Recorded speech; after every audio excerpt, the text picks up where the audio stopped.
자, 우리 오늘 요한일서 5장 말씀 14절과 15절을 우리 함께 읽었지만 정확히 본다라면은 우리가 사무엘하에 있는 그 내용이 좀 더 구체적으로 함께 여러분들과 나눌 내용입니다. 자, 오늘 말씀의 타이틀이 뭐죠? 잘 뚫리는 기도입니다. 여러분들 기도에서 기도가 좀 빵빵 뚫리기를 여러분 다들 원하시죠? 그런데 마음은 굉장히 원으로돼 그게 잘 안 돼요. 그렇죠? 왠지 기도라면 튕겨나오는 것 같고 또한 내 기도는 응답을 받지 못하는 것 같을 때가 우리가 많이 있습니다.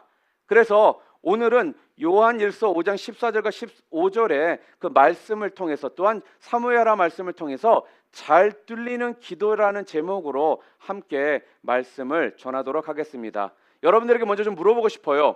여러분들 기도하시죠? 기도 왜 하세요? 솔직하게 내가 원하는 거 응답받고 싶어서 기도하시는 거잖아요. 우리가 기도는 다른 이유가 아니에요. 뭔가를 내가 원하는 게 있는데 뭔가가 됐으면 좋겠는데 그것이 이루어지기를 원하는 마음으로 솔직하게 우리가 기도를 하지 않습니까?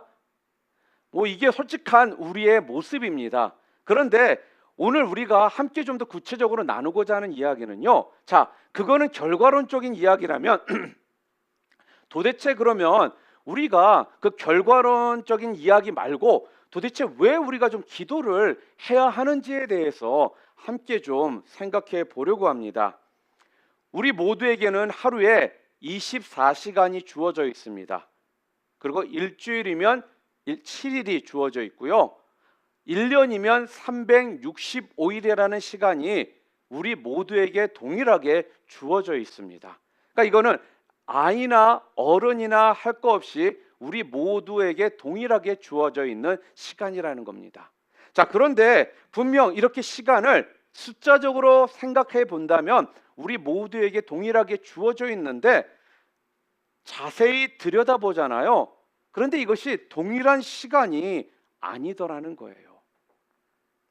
왜냐하면요, 주어져 있는 숫자적인 시간은 똑같이 주어져 있지만 이 시간을 헛되이 보내는 경우도 있고 또한 어떻게 보면 비천한 시간으로 그냥 보내버리는 경우도 있습니다.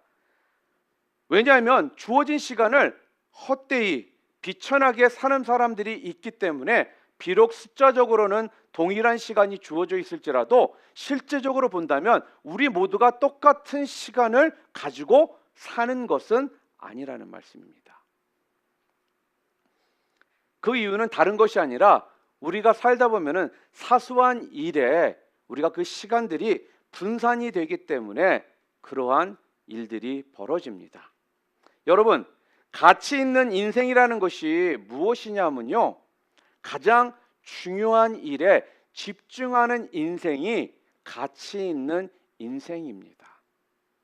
그보다 더 중요한 일은 없다라고 생각되어집니다. 여러분들에게 가치 있는 인생이라 그러면 여러분들은 그것이 무엇이라고 지금 생각하고 계십니까? 어떤 지각을 잘 안 하던 학생이 어느 날 지각을 했어요.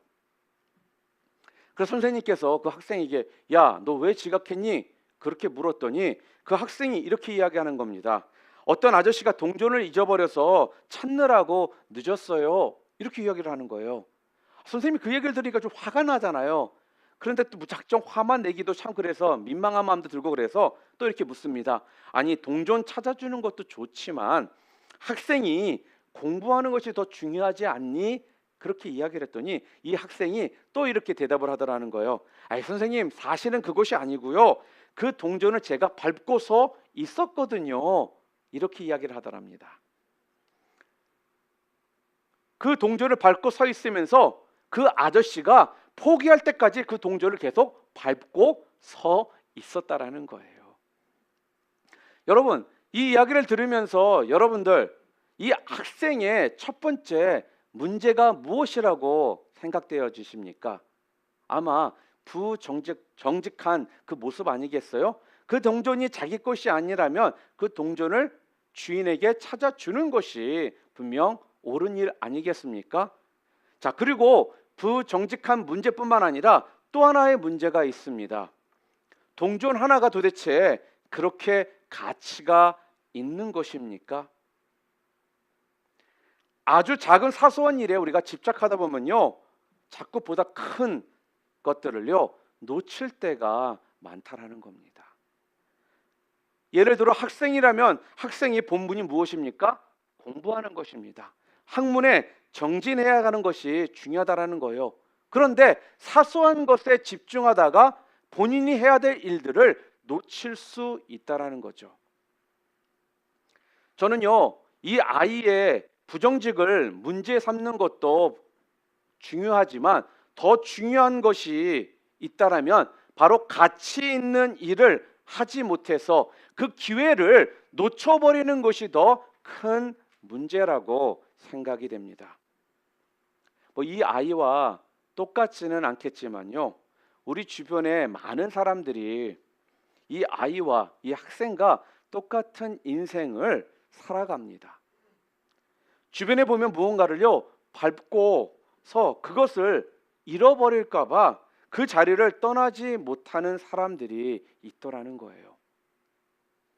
사실 보면요, 그것은 동전 하나와 같은 사소한 것들일 때가 많이 있습니다.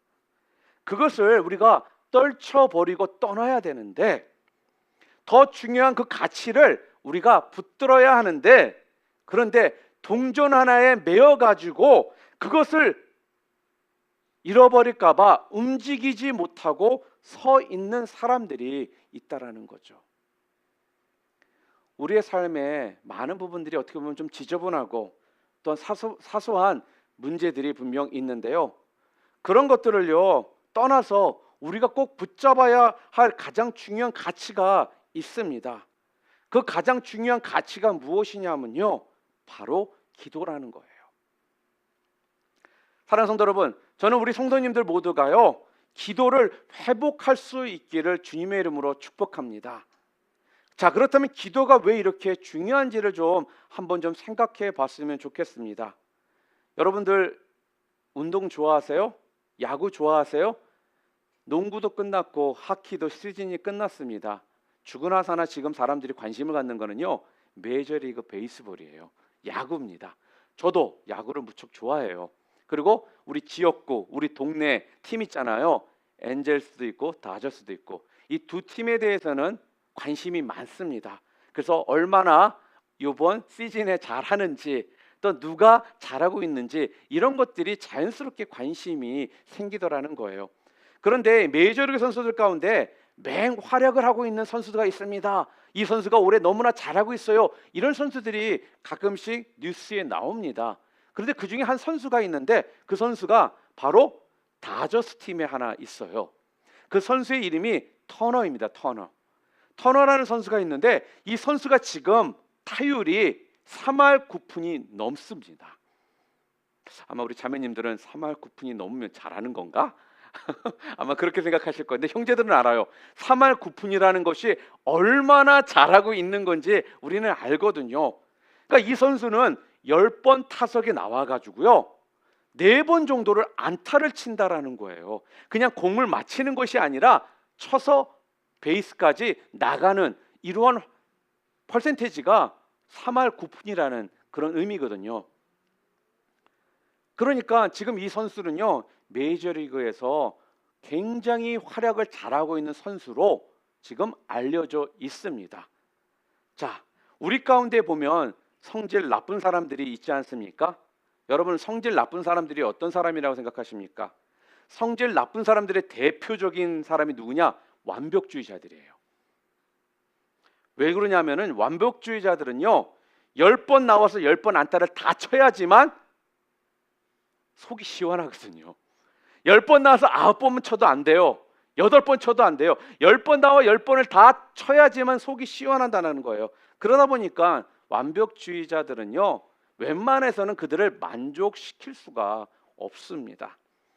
이 말은 우리 인간은 절대로요 10번 나와 10번의 안타를 칠 수가 없다라는 말씀이에요.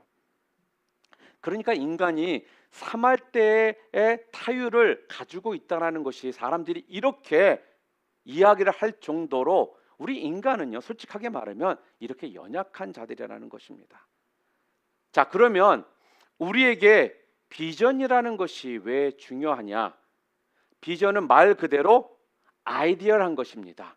아이디어라는 게 뭐예요? 이상이라는 거예요. 이상. 이상이라는 건요, 현실과 똑같지 않습니다. 그대로 되는 것이 아니라는 거죠. 자, 그런데 왜 이 이상이 중요하냐? 이상을 갖고 있어야 될 이유가 무엇이냐면요, 그대로 되기 때문에 이상이 중요한 것이 아니라 그 이상이 우리를 방향을 알려주기 때문이라는 말씀이에요. 비전은요, 우리에게 방향을 줍니다. 비전이 있는 사람은 그래서 명확한 방향을 알고 가는 사람이라는 거예요. 인생에는 두 가지의 인생이 있다라고 우리가 일반적으로 이야기를 합니다.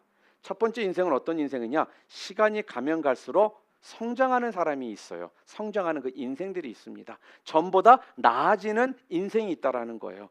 이런 사람들은요, 시간이 가면 갈수록 그 비전 때문에, 그 이상 때문에 그 방향들이 계속적으로 올바른 방향으로 바뀌어 나가니까 계속해서 그 이상을 보며 가다 보면은요, 점점 방향이 옳게 가니까 성공하거나 또한 잘 될 수 있는 그러한 것들에 점점 가까워져 가더라는 거예요. 그러니까 성장을 하더라는 거죠. 두 번째, 그런데요, 이상이 없는 사람, 비전이 없는 사람들이 있습니다. 이런 사람들은요, 평생 방황하는 인생을 살게 됩니다. 시간이 지나도요, 나아지는 것이 하나도 없는 사람이 이상이 없는 사람, 비전이 없는 사람. 왜 그렇다고요? 방향을 모르기 때문에. 기도가 왜 중요합니까? 기도는요, 명확한 이상을 우리들에게 주기 때문이고요, 명확한 방향을 우리들에게 주기 때문에 그렇다라는 것입니다. 그래서 여러분들도요, 기도를 하셔야 되는 거예요. 막연하게 내가 기도해서 내가 원하는 거 응답받기 위한 그 기도가 아니라, 기도를 통해 여러분이 나아갈 그 방향들을 정확히 알기 위해서, 명확한 디렉션을 알아가기 위해서 여러분들이 기도를 하셔야 한다라는 거예요. 막연히 돈 많이 벌고, 막연히 좋은 직장 갖고, 막연히 우리 애들이 좋은 학교 가는 이러한 것으로 끝나는 것이 아니라, 여러분의 삶이, 여러분의 인생이 올바른 디렉션으로, 명확한 디렉션으로 가기 위해서 여러분들이 기도를 하셔야 한다는 겁니다. 왜요? 기도 안 하면 여러분들은요, 방황할 수밖에 없습니다. 그래서요, 10년이 지나도요, 나아진다는 소망이 전혀 없어요. 어떤 사람들이요? 기도하지 않는 사람들. 두 번째로, 기도가 왜 중요하냐면요, 기도는 우리로 하여금요, 초점을 맞추게 해주기 때문에 그렇습니다. 포커스를 우리들에게 준다라는 거예요. 우리가 카메라 같은 것들을 통해서 우리가 사진을 찍다 보면요, 지금은 다 오토잖아요. 그래서 특별하게 우리가 포커스를 안 해도 웬만큼 찍으면 다 잘 나와요. 그렇죠? 그런데 매뉴얼로 쓰는 카메라들은요, 제대로 렌즈로 포커스를 안 잡잖아요. 아무리 비싼 카메라 본체와 렌즈를 가지고 있어도요, 그 사진은요, 흐리하게 나옵니다. 깨끗하게 나오지를 않는다는 거예요. 10%의 초점이 맞지 않으면요, 10% 정도는 흔들린 모습으로 나오더라는 거죠. 여러분, 기도가 무엇이라고요?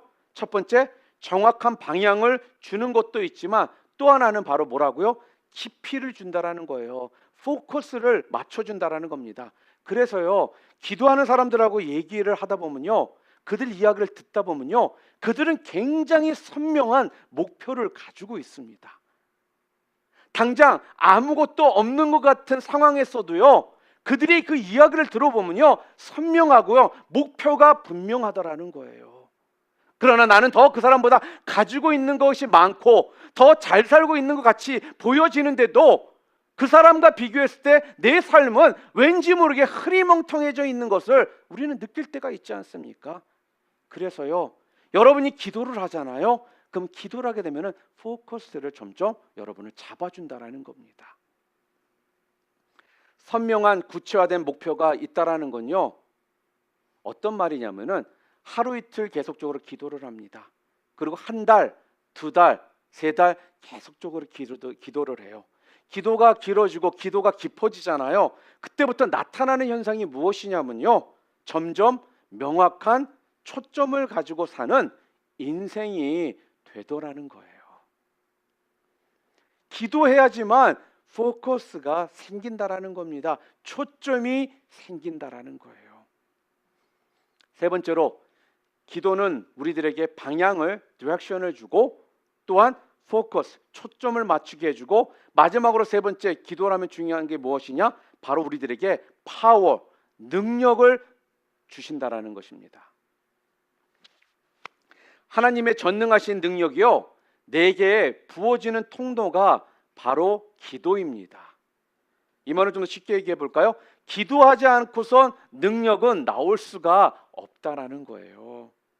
기도하는 사람은 자기 자신의 인생보다 더 큰, 훨씬 더 나은 인생을 살게 되어 있다라는 겁니다. 내 안에 있는 것으로 우리는 여러분 살아가는 것이 아닙니다. 여러분이 가지고 있는 것으로, 여러분의 능력으로, 여러분의 명예나 이런 것들로 여러분들이 인생을 살아가고 있다라고 생각하신다면 여러분은 지금 착각 가운데 살아가신다라는 거예요.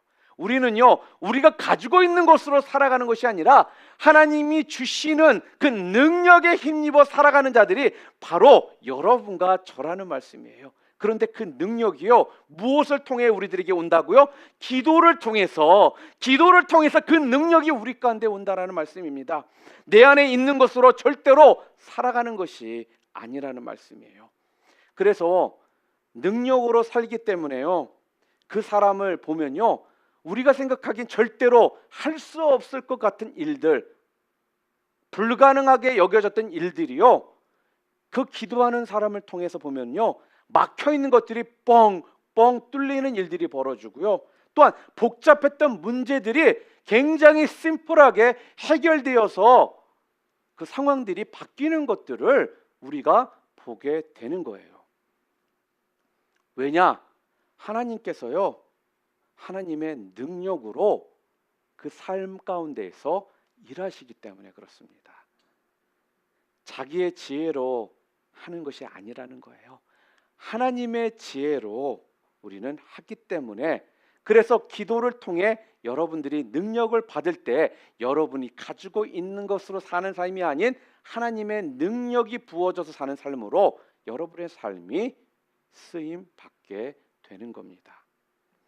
그래서요, 성도 한 사람 한 사람을 권능에 있는 종들로, 또한 문제를 해결하는 해결사로 우리가 만들기 위해서 반드시 우리가 무장시켜야 될 것이 있는데, 뭐로 무장을 시켜야 되느냐? 여러분과 저 자신, 우리 모두를 기도에 무장시키는 자들로서 우리가 바뀌어져야 된다는 것입니다. 그래서 교회가 기도를 강조하는 이유시 다른 이유가 아니에요. 여러분들이 기도로 무장할 때 그때부터 하늘로부터는 능력에 힘입어 여러분이 살아가기 때문에 여러분의 그 모습을 통해 하나님이 어떻게 역사하시는지를 알릴 수가 있고, 또한 능력의 종으로 여러분들이 쓰임받게 되기 때문에 그렇습니다. 그렇기 때문에 여러분, 그럴 때 진정 여러분들이 맡고 있는 일들을 여러분들이 감당하실 수가 있는 겁니다. 그래서 기도는 이렇게 중요한 겁니다. 기도를 가르치면은 방향을 잡습니다. 여기 갔다 저기 왔다 하는 인생이 아니라 명확한 방향을 가지게 된다라는 거예요. 시간이 가면 갈수록 날카로워지면서 무서운 존재로 변화되어져 갑니다. 이유가 무엇이라고요? 우리들이 잘나서가 아니라 바로 기도를 통해서 명확한 방향을 우리가 얻었기 때문이라는 것입니다. 기도하는 사람들의 이야기를 한번 들어보십시오. 절대로 헷갈려하는 사람 여러분 보지 못했을 것입니다. 왜요? 초점을 가지고 인생을 지금 살아가고 있기 때문에, 기도가 있기 때문에 말 한마디 한마디가 분명하더라는 거예요. 또 하나, 겉으로 볼 때는 반푼이처럼 보일 때가 있습니다. 그런데요, 일하는 걸 보면 능력이 있어요. 하나님의 능력이 임하기 때문에 그렇습니다. 내 능력 가지고 사는 것이 아니라 바로 하나님의 능력으로 살기 때문입니다. 그래서 성도마다요 이렇게 기도로 무장을 하잖아요.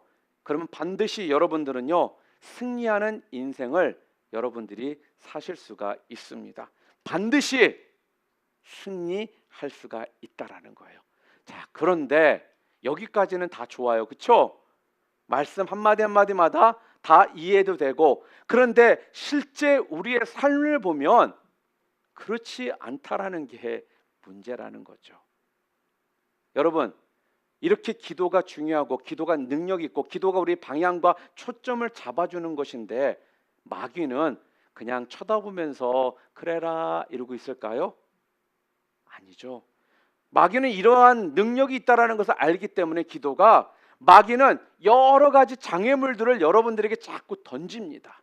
그래서 그 장애물을 통해서 여러분들이 자꾸 기도하지 못하게 만들더라는 거예요. 지금 우리 교회가 새벽에 사무엘하를 지금 강의하고 있습니다. 사무엘은 다윗에 관한 이야기로 쭉 이루어져 있어요. 그래서 오늘 새벽 본문의 그 사무엘하 내용과 함께 또 다른 본문 내용들을 통해서, 자 그렇다면 기도의 장애물에 대해서 좀 분석을 해보려고 합니다. 기도를 막는 장애가 되는 세 가지가 있는데 첫 번째가 무엇이냐면요, 바로 죄입니다. 죄, sin. 사무엘하 21장을 보잖아요. 그러면 거기에서 이스라엘 백성들이 다윗이 기도를 하는데 하나님께서 다윗의 기도에 응답을 해주지를 않으시는 거예요. 3년 동안 다윗이 통일 왕국을 이뤘는데 3년 동안 기근이 있더라는 겁니다. 그래서 하느님 앞에 불쌍히 여겨달라고 기도해도 하나님께서 거기에 대해서 아무런 답변이 없으시더라는 겁니다.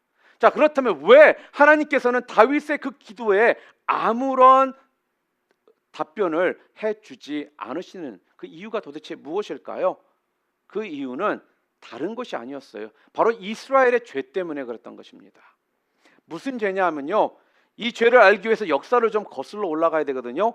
그런데 우리가 여호수아 말씀을 우리가 전에 강의했잖아요. 그때 분명히 제가 여러 차례 말씀을 드렸기 때문에 저는 여러분 모두가 이 내용은 확실하게 알고 있을 거라고 믿습니다. 기억들 나시죠? 믿어야겠네요, 그냥. 예. 여호수아 9장에 보게 되면요, 이런 이야기가 나와요. 이스라엘 백성들이요, 여리고 전쟁과 아이성 전쟁을 통해서 승리를 했습니다. 그러고선 주변 땅을 하나씩 승리해 나가며 파죽지세로 이기고 있었거든요. 그러다 보니까 주변에서 소문이 난 거예요. 이스라엘 백성들이 두려운 겁니다. 이스라엘 하나님이 함께 하시는 전 민족들이 무서운 거예요. 그런데 여러분이 알다시피 하나님께서는 이스라엘 백성들에게 가나안 땅에 들어가서 모든 성들을 다 점령하라고 그랬거든요. 자, 그런데요, 동네 근처에 살던 어떠한 민족이 있어요. 기브온 민족이. 아무래도 이들과 싸워가지고는 이길 자신이 없는 겁니다. 그래서 이들이 꾀를 내죠. 어떤 꾀를 내요? 자기네들이 멀리서 온 것처럼 허름한 옷을 입고 음식도 곰팡이 난 것을 들고 와가지고는 자기들과 화친을 하자고 합니다.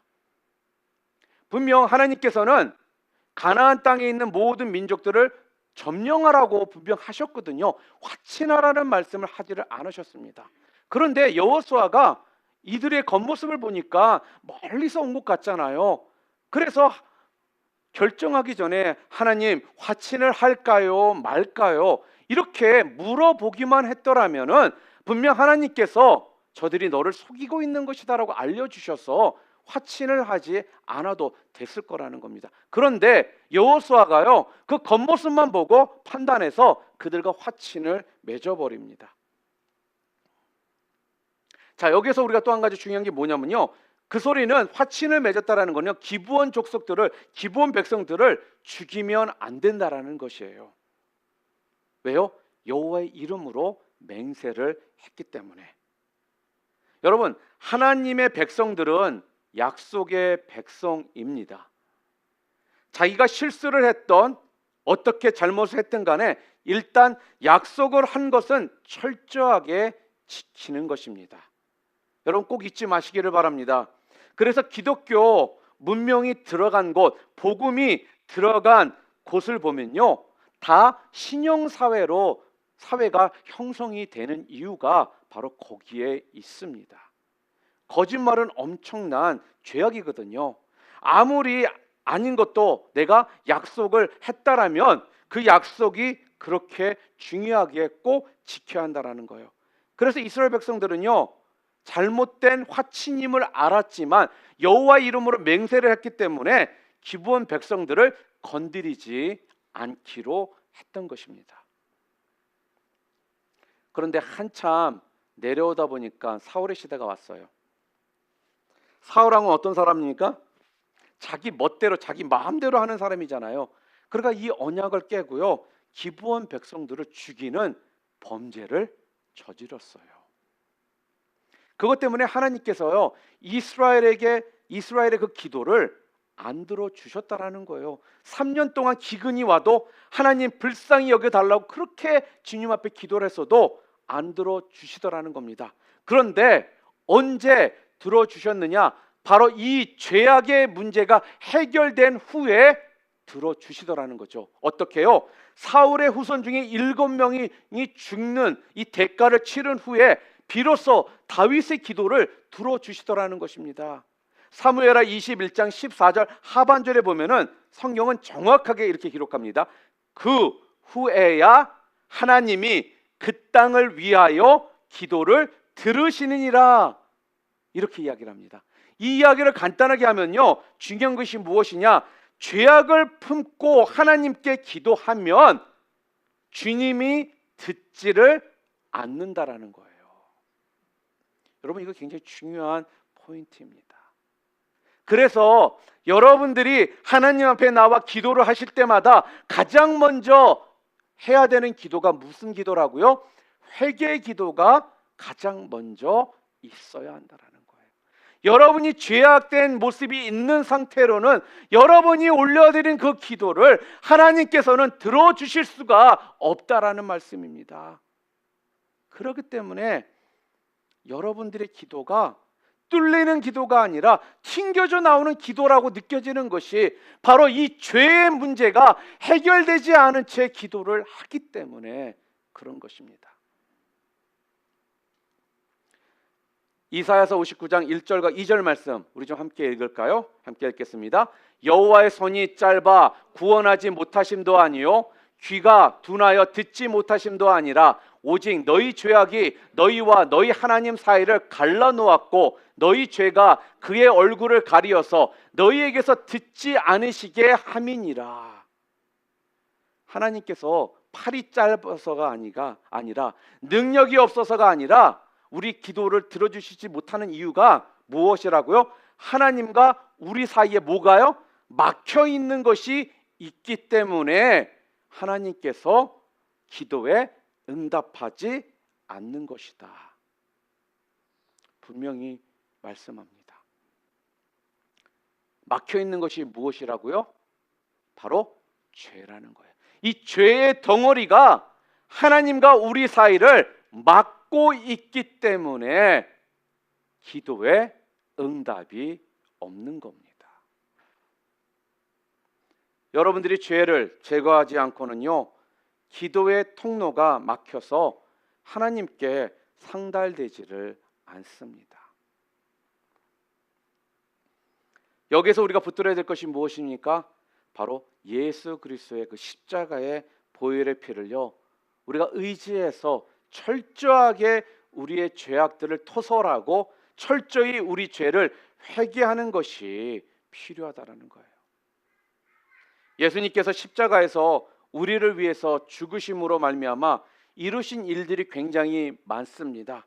그중 하나가 무엇이냐면요, 하나님과 우리 사이에 기도의 통로를 열어주셨다라는 거예요.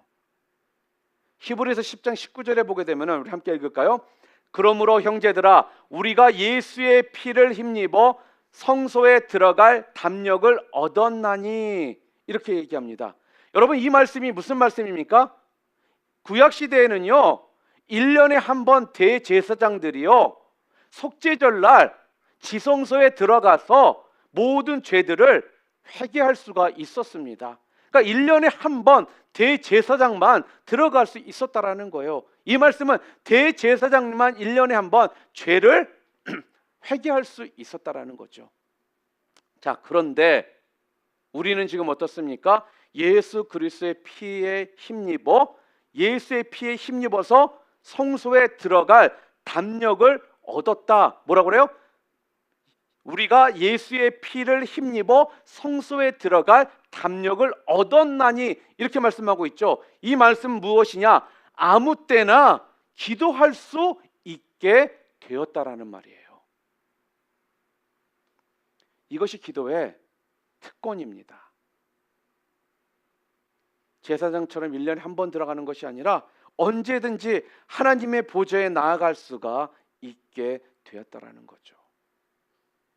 그 길이 바로 예수 그리스도의 피로 열리게 된 것입니다. 그래서 이제 우리는요, 예수 그리스도의 이름으로 우리 죄를 고백하고 회개함으로 그 모든 죄들을요 씻어 버려야 합니다. 그 죄가 씻겼을 때 하나님과 우리 사이에 막혔던 그것이 뚫려서 여러분의 기도에 응답을 받으실 수가 있는 것입니다.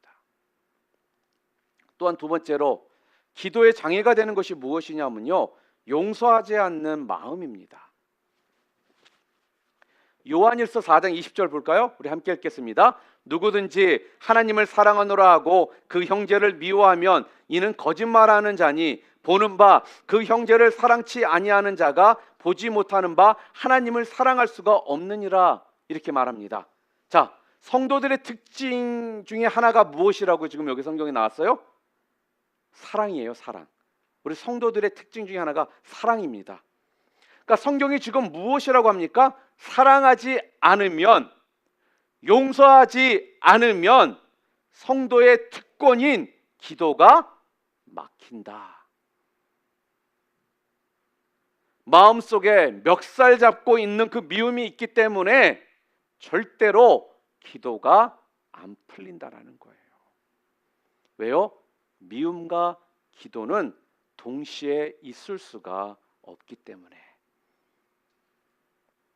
여러분, 예수님의 산상수훈에 보게 되면요, 예수님께서 뭐라고 말씀하시느냐, 마태복음 5장 23절에 보면은 예물을 제단에 드리다가, 이 말씀은 예배를 드리려고 하다가도 내 형제에게 원망 들을 만한 일이 생각나거든 먼저 가서 형제와 화목하고 그 후에 와서 예물을 드려라, 그 후에 와서 예배를 드리라고 말씀합니다.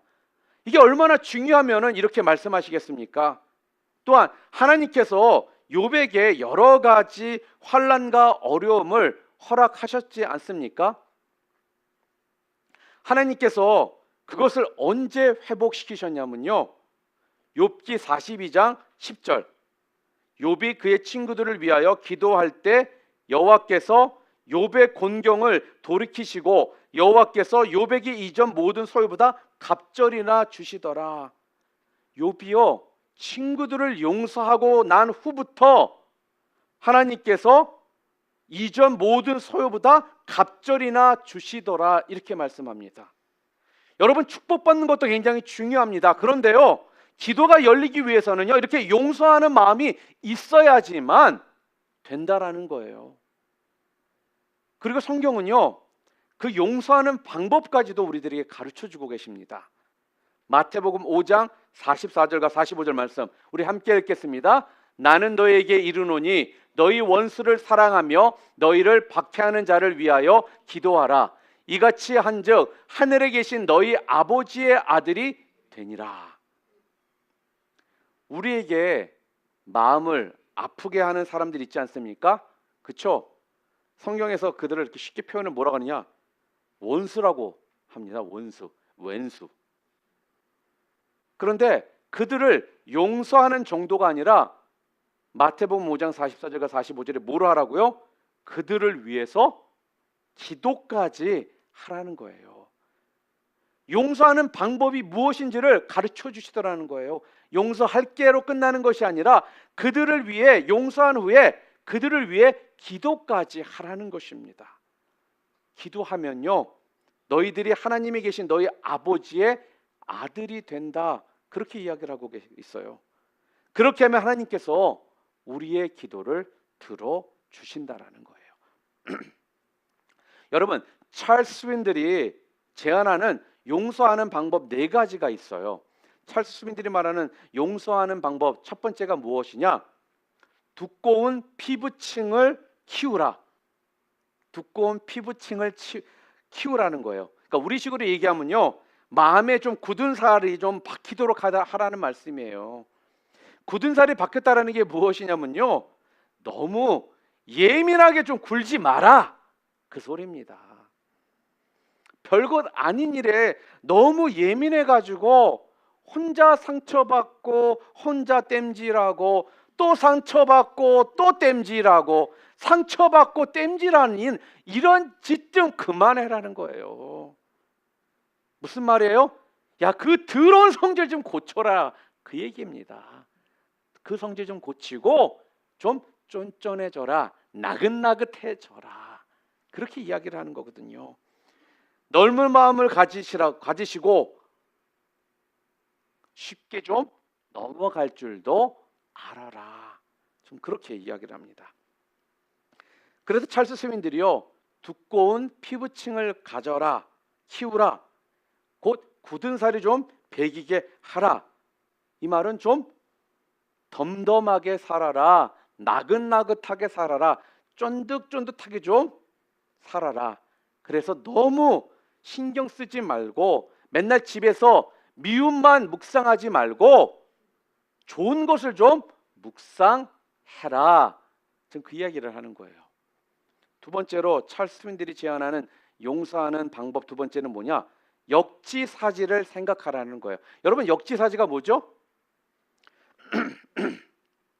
이해하려고 마음만 먹으면 용서 못할 것이 없다라는 겁니다.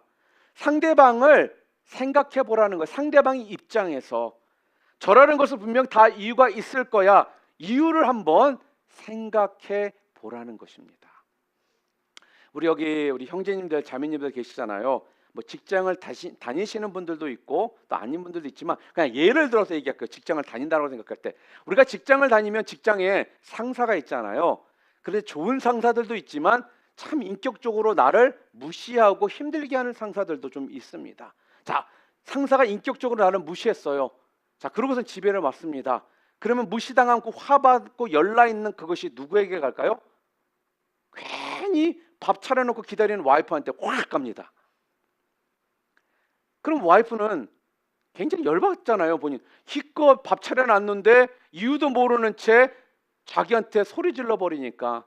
자, 그러면 그 아내는 어떻게 할까요?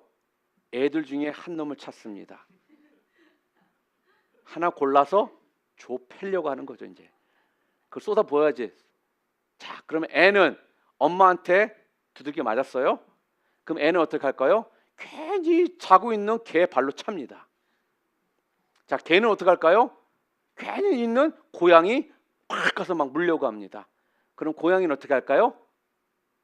쥐 새끼 잡아서 먹으려고 하죠. 이게 삶이 이렇게 돌아간다는 거예요. 그런데요, 한번 상대방의 입장에서 우리가 생각을 하잖아요. 그러면 내 남편이 저 남자가 회사에서 참 힘들겠구나, 힘든 시간이 있었나 보다 라고 생각이 들면 나한테 화냈던 것이, 소리 질렀던 것이 조금은 이해가 될 것이고요. 또한 아내의 입장을 우리가 좀 생각해 보면, 그래, 괜히 밥 차려놓고 남편한테 욕 먹었으니 그래, 그럴 수 있어, 애한테 화낼 수 있지, 맞아, 애는 좀 맞으면서 커야 돼, 이런 생각을 우리가 가질 수도 있다라는 거예요. 무슨 말이냐? 상대방의 입장에서 한번 생각해 보면 용서할 수 있는 마음이 더 생긴다라는 거죠. 그리고 세 번째로, 자신에게 용서가 필요했던 때를 한번 생각해 보라는 겁니다. 내게 용서가 필요했던 때를 생각하라. 여러분, 성경에 보면은 만 달란트를 빚진 자가 있었는데 탕감을 받지 않습니까? 그래서 나가다 보니까 자기한테 100데나리온을 빚진 자를 만났어요. 그러면 자기가 용서를 받았으니까 백대년을 빚진 자를 용서해 줘야 되는데 나에겐 내 사전엔 용서란 없어 그러면서 그를 집어넣는다. 이 소리는 뭐예요? 자기가 지금 얼마나 큰 죄를 저지르고 있었는지 또 얼마나 큰 죄를 용서받았는지를 지금 잊어버리고 있는 것이라는 겁니다. 여러분, 용서해야 합니다. 내게 용서가 필요했듯이 저 사람도 분명 용서가 필요하다라는 거예요. 여러분 그렇게 생각하잖아요. 그러면 내게 용서가 필요했던 때를 깊이 생각해 보잖아요. 그러면 좀 더 쉽게 상대방을 용서할 수가 있게 된다라는 거죠. 찰스 스윈들이 말하는 네 번째 용서의 방법 네 번째는 뭐냐?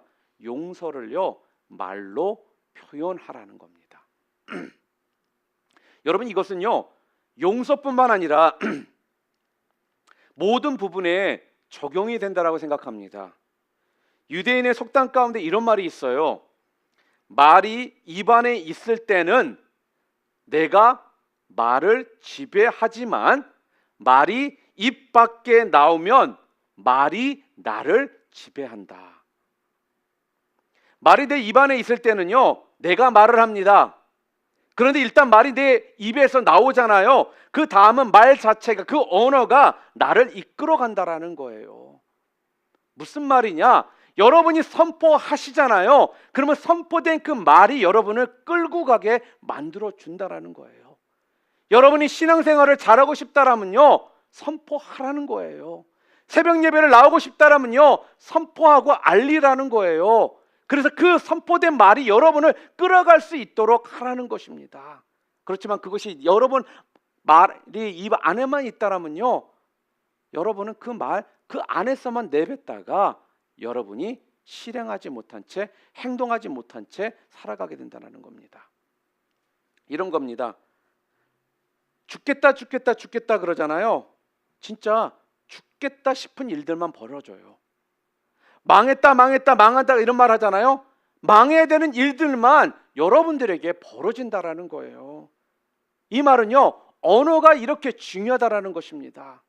용서하기 위해서 해야 될 일이 무엇이냐 하면 말로 먼저 외치는 거래요. 이 말은 너를 사랑한다, 너를 위해 내가 기도하겠다 이렇게 먼저 말로 선포할 때 그것이 중요하다라는 것입니다. 전능하신 하나님의 이름으로요 여러분의 인생 진짜 용서하며 사랑하는 이런 미래적인 삶을 여러분들이 살기를 원하신다라면요 먼저 용서에 대한 말을 하시라는 것입니다.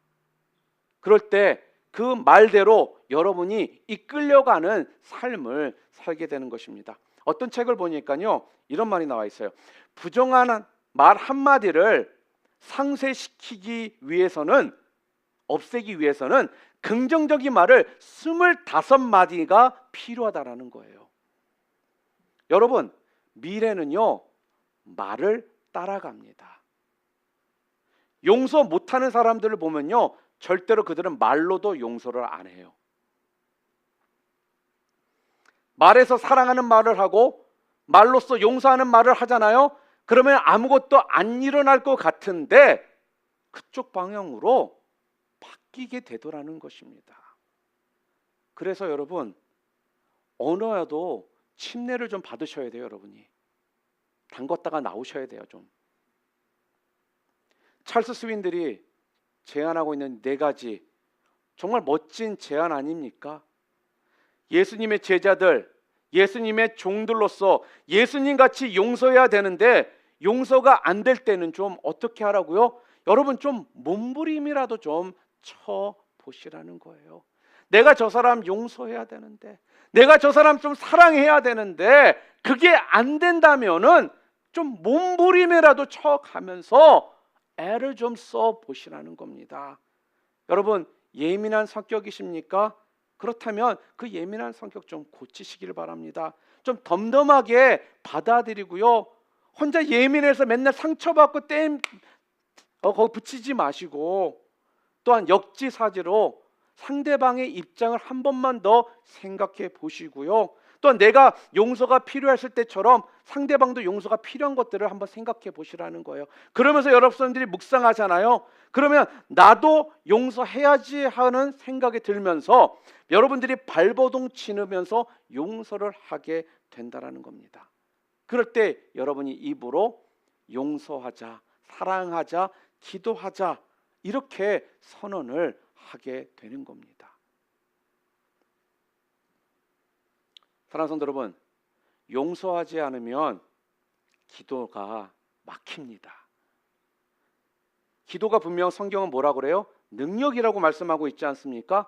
그런데 그 능력이 무력화되어서 되겠습니까? 용서를 통해서 여러분이 기도의 능력의 힘을 입고 살아갈 수 있는 우리 사랑하는 뉴라이프 비전교회 우리 성도님들 모두 되시기를 주님의 이름으로 축원합니다. 마지막으로 기도를 방해하는, 기도를 하지 못하게 하는 장애 요인 세 번째가 무엇이냐? 바로 불순종입니다. 불순종.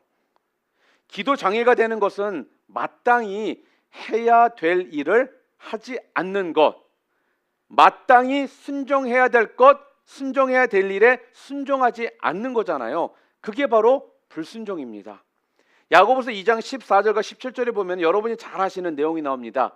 내 형제들아, 만일 사람이 믿음이 있노라 하고 행함이 없으면 무슨 이익이 있으리요? 그 믿음이 능히 자기를 구원하겠느냐? 만일 형제나 자매가 헐벗고 일용할 양식이 없는데 너희 중에 누구든지 그에게 이르되 평안히 가라, 덥게 하라, 배부르게 하라 하며 그 몸에 쓸 것을 주지 아니하면 무슨 이익이 있으리요? 이와 같이 행함이 없는 믿음은 그 자체가 죽은 것이다. 이렇게 말합니다. 어떤 사람이 봉사할 수 있는 능력을 달라고 기도를 합니다. 그런데요, 여러분이 꼭 알아야 될 것이 무엇인지 아십니까? 먼저 봉사를 순종하면요, 능력이 주어져요. 그리고 또 어떤 사람들이 주의를 지킬 수 있는 능력을 주시옵소서 또 이렇게 기도를 하는데요, 주의를 지키는데 무슨 능력이 필요해요, 여러분? 그냥 순종하면 된다라는 거예요. 여러분, 하나님의 뜻을 구하는 것과 순종의 문제를요, 여러분 절대 착각하지 마시기를 바랍니다. 뻔히 하나님의 뜻을 다 아는데 여러분 무엇을 구합니까? 순종이 문제라는 거예요. 여러분 하나님의 뜻 모르십니까?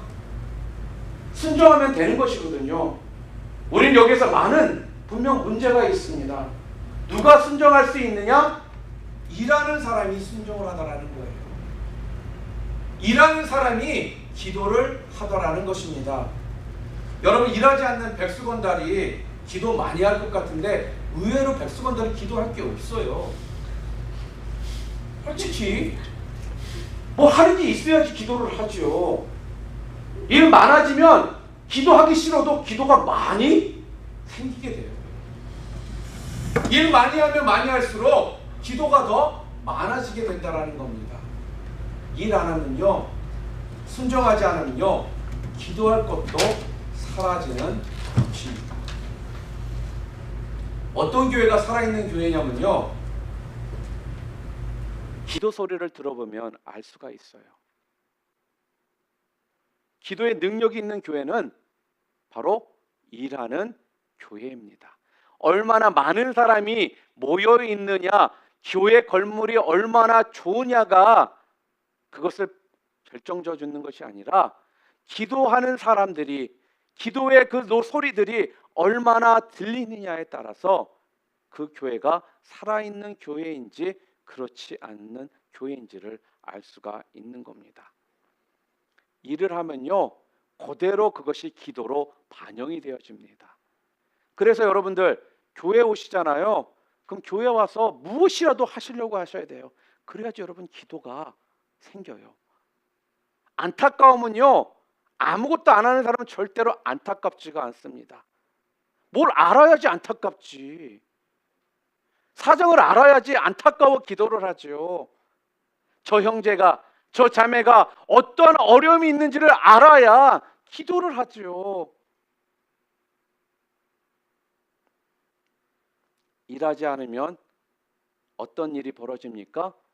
여러분의 기도도 맹탕 기도가 된다는 거예요. 무엇을 하는지 수식어만 남발하는 빤지르하고 뻔지르한 이런 기도 소리만 들리는, 하나님의 주신 일을 하는 자, 순종하는 자에게는요, 하나님께서 기도의 능력을 주신다라는 것을 잊지 마시기를 바랍니다. 어떤 유복하게 사는 젊은 여자가 있었어요. 부잣집 딸이에요. 모든 것들이 너무나 잘 풀리는 거예요. 그러다 보니까 언젠가부터 삶에 의욕이 없어졌습니다. 이렇게 살아서 뭐하나 싶은 생각도 들고, 그래서 갑자기 다리 위에 올라가서요, 강 속으로 뛰어들었습니다. 그러니까 투신 자살을 한 거예요. 참 안타까운 인생 아니겠습니까? 자, 그런데 그 동네 어떤 한 젊은 믿음 좋은 청년이 지나가다가 그것을 목격했습니다. 그래서 그 청년이요, 그 여자를 구해야겠다라고 함께 강으로 뛰어들었습니다. 사람을 구해야겠다는 그 일념으로 뛰어들어서 들어가긴 잘했는데, 한참 물속에 곰곰이 생각해 보니까 지는 수영을 못해요. 순종이 너무 앞서 버렸어요.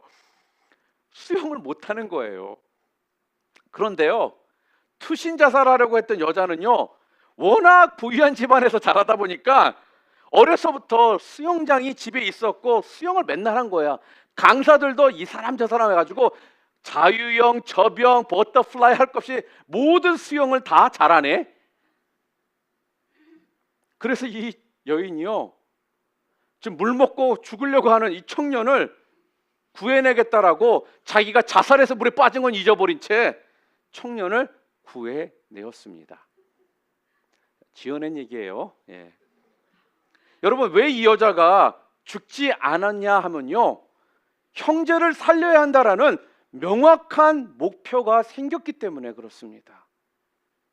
이놈 구해내야지, 나 아니면 이놈 진짜 물에 빠져 죽겠네 싶으니까 사명감이 생기더라는 겁니다. 그러니까 실력 발휘를 하게 되더라는 거예요. 그래서 이 자매 안 죽었어요. 여러분, 비슷한 일이라고 저는 생각합니다. 우리의 삶 속에서도 마찬가지입니다. 결국 아무런 의욕도 없고 죽겠다라는 이유 중에 가장 중요한 이유가 무엇이냐면요, 목표가 없기 때문에 그렇습니다.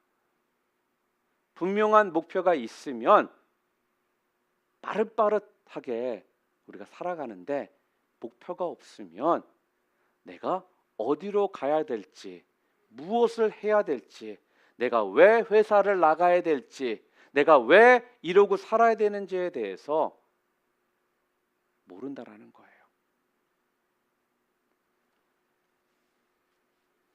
여러분, 할 수 있는 것을 먼저 순종하시기를 바랍니다.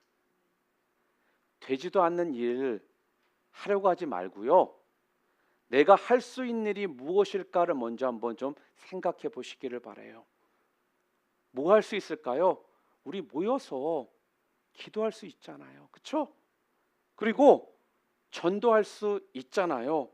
그리고 무엇이든 맡겨주면 여러분 할 수 있잖아요. 이건 여러분이 특별한 능력이 있어서가 아니라 그냥 하시면 되는 거예요. 여기서부터 시작하라는 겁니다. 비록 우리 교회가 작은 교회지만요, 여러분, 작은 교회도 큰 교회 똑같이 필요한 거 똑같이 필요하고요, 해야 될 일 똑같이 해야 되고요, 모든 것이 똑같이 돌아가요.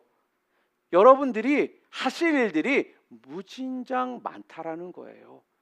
그냥 교회 왔다가 그냥 돌아가는 그런 신앙이 아니라, 내가 무엇을 할 수 있을지 시키면 무조건 네 하고 하시라는 겁니다.